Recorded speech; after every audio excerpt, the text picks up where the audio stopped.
Hello, welcome to Octane. Today I'm going to show you how to take a 3.2 file to disclosures and send it directly to your borrower inside of Octane. So I'm going to go to Add Loan. I'm going to choose the loan create method of a Fannie Mae import. I'm going to go with an application. I'm going to be the loan officer and processor. This is just a test loan.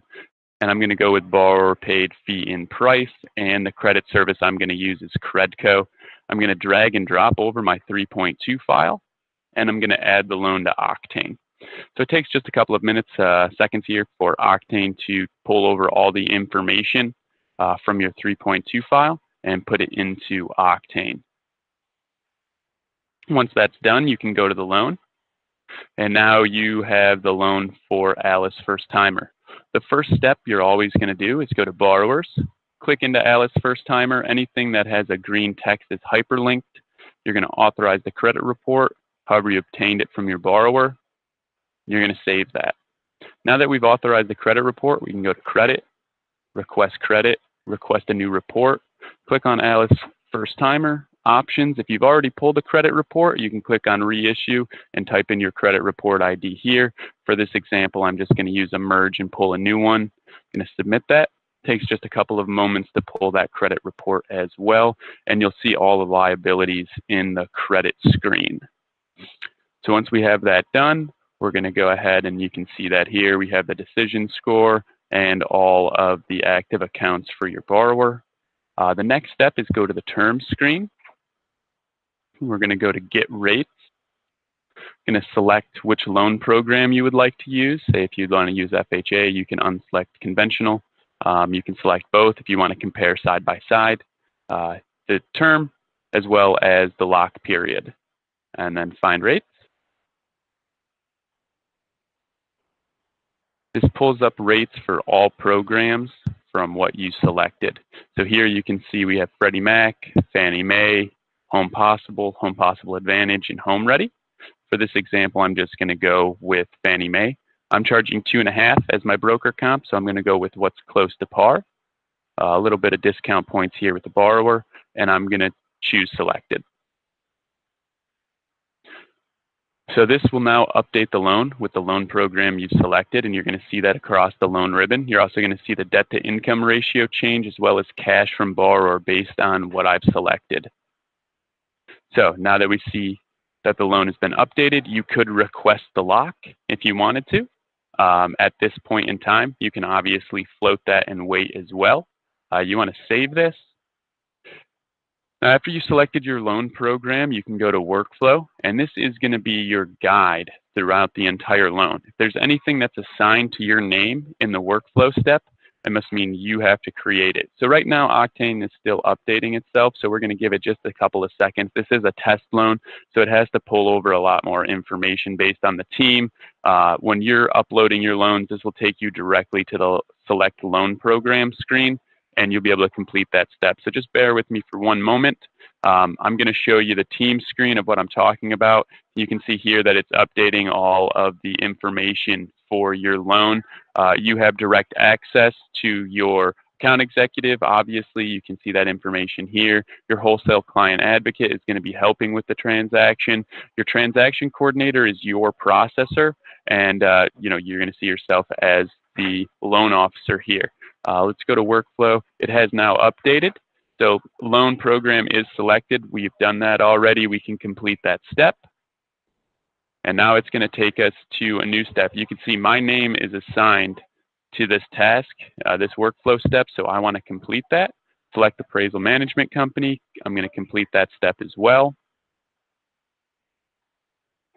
Just let it update. It is updating all of the charges and credits for the appraisal fee. You see here now that is updated.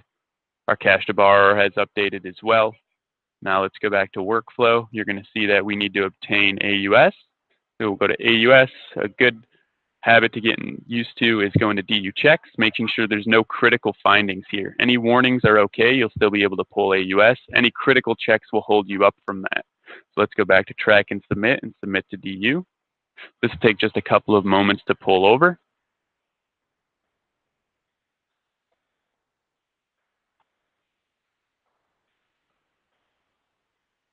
And we'll also be able to go into these findings and view it as a PDF.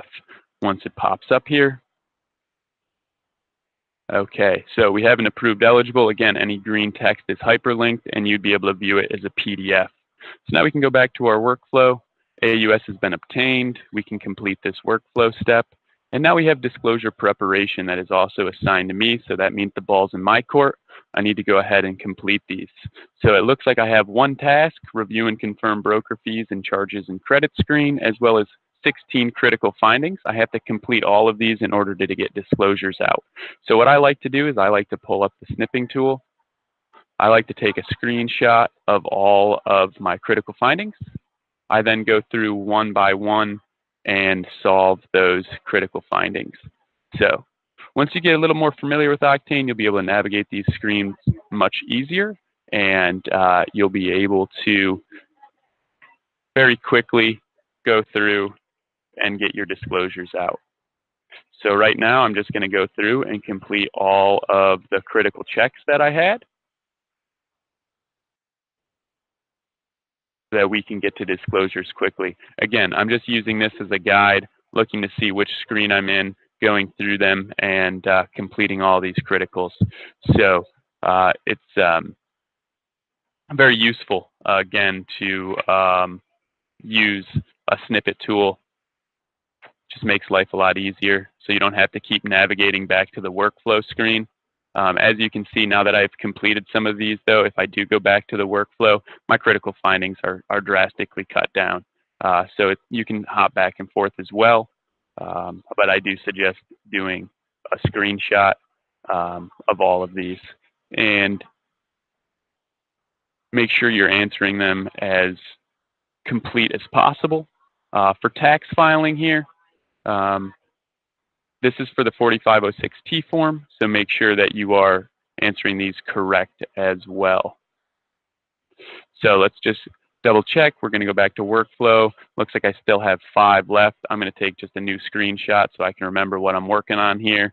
And then we'll be able to get disclosures out. So this is a good function, Marriott. She works for Marriott. You can actually click on this and it'll Google search the name that you put in for the company and autofill all of the information for you, saving you some time. And again, I'm just resorting back to the screenshot that I took to solve all of these critical checks. So she does have enough cash to close here. She has 150,000. This is 127,000 that we have. So if we go back to assets, funds for closing, we can make sure that we have no deficiencies here.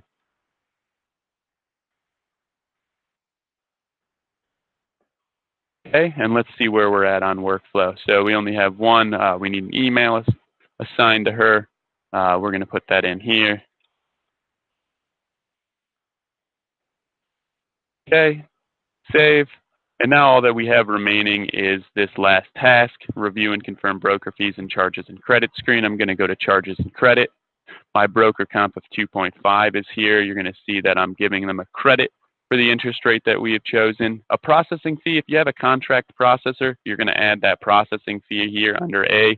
If you do not, if you have in-house processing, that's going to be tied into your broker comp. You can't add an extra fee for that. So it looks like everything is good for this. I'm going to go back to workflow. I'm going to change the status from pending to complete, and I'm going to complete this step, which will send disclosures to the borrower. So this will take just a couple of seconds as well, and then disclosures will go out to Alice First Timer. You can always check that by going to Documents, going into Packages, and your application disclosures are right here. So that's every step from going to a 3.2 file to disclosures directly to your borrower. You can do this at any time of the day, on evenings, weekends, and we're always here to help as well. I hope you have a great day.